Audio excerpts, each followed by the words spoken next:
اعوذ باللہ من الشیطان الرجیم بسم اللہ الرحمن الرحیم السلام علیکم ورحمۃ اللہ وبرکاتہ۔ مومنین کرام، توبہ کہ جس کا معنی اللہ کی طرف رجوع کرنا ہے، اللہ کی نافرمانی کو چھوڑ کر پروردگار عالم کے احکامات کی بجا آوری کرنا ہے۔ اس توبہ کے بہت سے اثرات قرآن مجید نے ذکر کیے ہیں کہ جو شخص توبہ کرے گا اسے کیا اجر ملے گا۔ سورہ فرقان میں پروردگار عالم ایک آیہ کریمہ میں ارشاد فرماتا ہے الا ومن تاب وآمن وعمل عملا صالحا، بے شک کہ جو شخص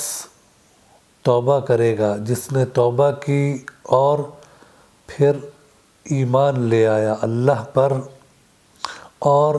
فقط ایمان نہیں لایا بلکہ عمل صالح بھی انجام دیے،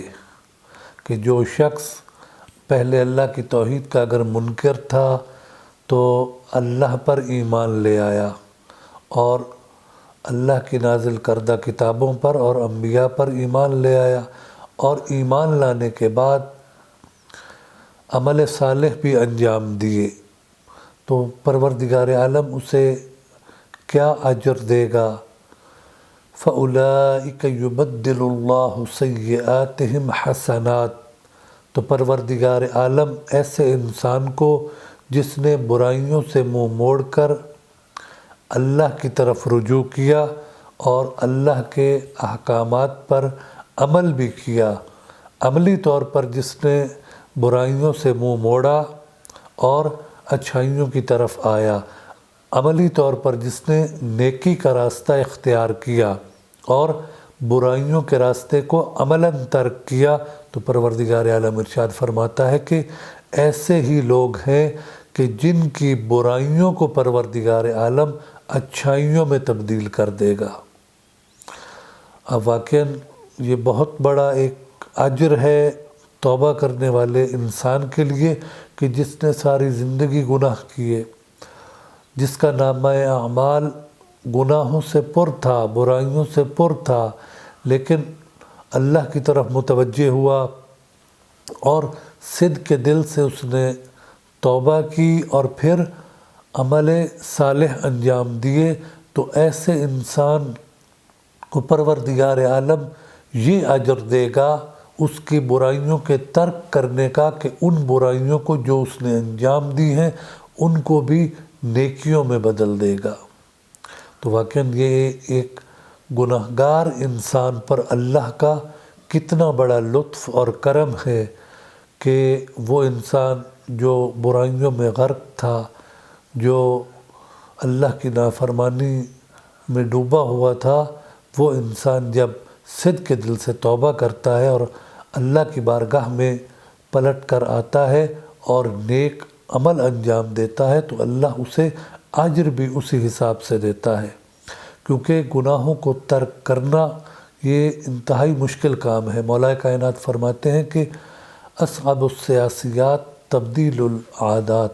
کہ سب سے مشکل ترین سیاست کیا ہے؟ وہ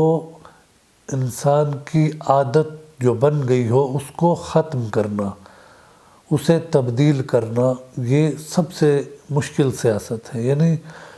جب کوئی عادت بن جائے انسان کی تو اسے چھوڑنا انتہائی مشکل ہوتا ہے، لیکن جب انسان کو گناہوں کی عادت پڑ جائے اور انسان اس گناہوں کی عادت کو چھوڑ دے اور اس کی جگہ پر نیک اعمال انجام دے، تو پھر پروردگار عالم یہ اسے اجر عطا کرتا ہے کہ اس کی ان کی گئی برائیوں کو بھی اچھائیوں میں تبدیل کر دیتا ہے۔ اور آیت کے آخر میں پروردگار عالم ارشاد فرماتا ہے فَكَانَ اللَّهُ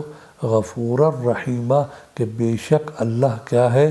بخشنے والا اور مہربان ہے۔ تو واقعاً اس آیت میں اللہ کی بخشش بھی نمایاں ہے، واضح ہے کہ ایک گنہگار کو پروردگار عالم بخش بھی رہا ہے اور رحمانیت بھی پروردگار عالم کی اور رحیمیت بھی واضح ہے کہ اس پر یہ رحم کر رہا ہے کہ اس کی برائیوں کو بھی اچھائیوں میں تبدیل کر رہا ہے۔ تو پروردگار عالم سے دعا ہے کہ پروردگار عالم ہمیں بھی حقیقی توبہ کرنے کی توفیق عطا فرمائے۔ اللہم صلی علی محمد و آل محمد۔